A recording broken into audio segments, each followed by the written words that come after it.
The British government on Monday published a long-awaited report into alcohol-fueled events held at the Downing Street. The report blamed failures of leadership for the parties, which should never have taken place when COVID-19 lockdown rules were in force. Firstly, I want to say sorry. And I'm sorry for the things we simply didn't get right, and also sorry for the way that this matter has been handled.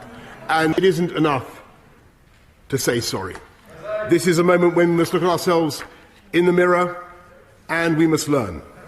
I, of course, accept Sue Gray's general findings in full.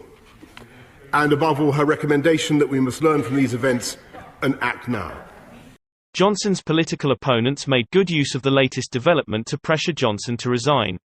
Keir Starmer, leader of the main opposition Labour Party, called Johnson a man without shame for not resigning over these findings. Of course he won't, because he is a man without shame. Does the Prime Minister understand? Does he care about the enormous hurt his actions have caused to bereaved families across our country? Will he finally accept that the only decent thing that he can do now is to resign?